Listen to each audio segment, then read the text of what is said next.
ఇప్పుడు ఇది ఏది చేయాలనేది హోటల్కి ఇవ్వాలా, లేకపోతే మ్యూజియం చేయాలా, వరల్డ్ ట్రేడ్ సెంటర్ లాగా దాన్ని పెట్టాలా, లేకపోతే స్పిరిచువల్ సెంటర్ చేయాలా, లేకపోతే ఇంకోటి చేయాలా, ఇంకోటి ఏది చేయాలన్నా కూడా మెయింటెనెన్స్ తో కూడుకోదు ఫస్ట్ పాయింట్. ఇప్పుడు ఊరికే దాని అక్కడ పెడితే అట్లా వదిలేటే కుదరదు, అది డైరెక్ట్ గా సీ బ్రిడ్జ్ తగలేదు కాబట్టి ఆ మెయింటెనెన్స్ కూడా చాలా ఎక్కువ అవుతుంది. ఆ మెయింటెనెన్స్ దృష్టిలో పెట్టుకోవాలి, ఆ లొకేషన్ శానిటీ దెబ్బతినకుండా చేయాలి, ఇవన్నీ దృష్టిలో పెట్టుకుని అందుకే ఇంత డిలే అయింది. ఎందుకు అయిందంటే దాన్ని అందరూ మెచ్చుకునే విధంగా నిర్ణయం తీసుకోవాలి, డిలే అవుతుంది. ఓకే, సింహాచలం ప్రసాదంలోని నిన్నటి నుంచి వైరల్ అవుతుంది.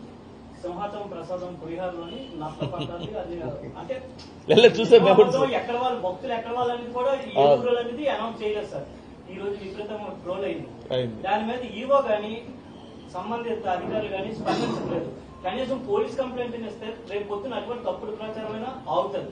మరి దేవుడు కార్యక్రమాలు ఈరోజు మంచి రోజు అటువంటివన్నీ ఈ విధంగా చేస్తున్నారు. ఏమైనా స్పందించాడు?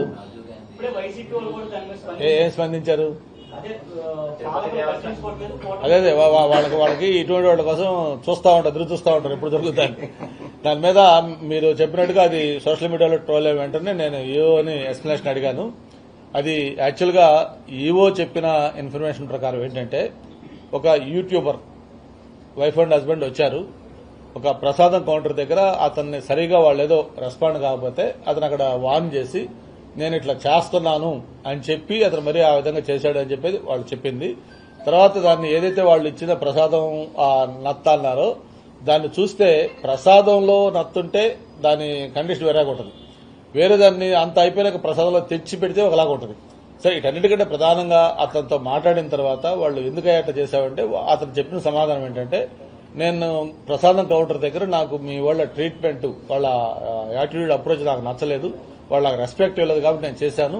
అంటే ఇట్లా మీరు అన్నట్టే ఈ రోజు ఒక పర్వదినం ముక్కోట ఏకాదశి వేలాది మంది భక్తులు వస్తా ఉన్నారు, ఈ సమయంలో ఇట్లా చేస్తే తప్పు కదా అని అడిగితే, అందుకే కదా నేను డిలీట్ చేశాను, దాన్ని నేను తీసేశాను కాబట్టి ఇక అది లేదు, నేను ఈ రోజు దర్శనానికి వస్తున్నాను, నాకు జాతక చూసుకోవడానికి కూడా మళ్ళీ చెప్పాడంట. మళ్ళీ ఆయన వాళ్ళతో వస్తారని చూశారు వాళ్ళు, ఆయన రాలేదు. వస్తే నేను చెప్పాను నిజంగా కానీ తప్పు అయ్యి ఆయన కావాలంటే చేస్తే పోలీస్ కంప్లైంట్ ఇవ్వండి, ఇటువంటి భవిష్యత్తులో జరగకుండా యాక్షన్ తీసుకోవాలని కూడా చెప్పాను. అయితే అతను ఏంటంటే అతను మతనే మళ్ళీ నేను డిలీట్ చేశాను చెప్పాడు. మీరు చెప్పాలి ఉందో లేదు, మరి ఇంకా ఉందా? అది వాళ్ళు తెలిసింది.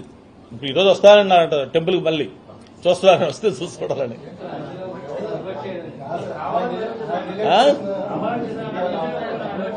కావాలని చేశాను, నేను డిలీట్ చేశాను కూడా చెప్పాడు మళ్ళీ. అది అందుకే మాట్లాడు చెప్పి నేను ఇది కూడా చెప్పాను. ఒకవేళ అది అతనే చెప్పాడు కాబట్టి కావాలని చేశాను. ఒకవేళ అక్కడ ప్రసాదం కౌంటర్లో సరిగా ఇబ్బంది ఇస్తే నేను వేరే చెప్పాలి తప్ప అసలు భక్తుల మనోభావాలు తప్పిన విధంగా ప్రసాదంలో నత్తేయటాలు లేకపోతే ఇంకోటేయటాలు ఏంటిది మరి? దాన్ని వైసీపీ వాళ్ళు మళ్ళీ దాన్ని ఇది చేయటం. రైట్, ఓకేమ్మా.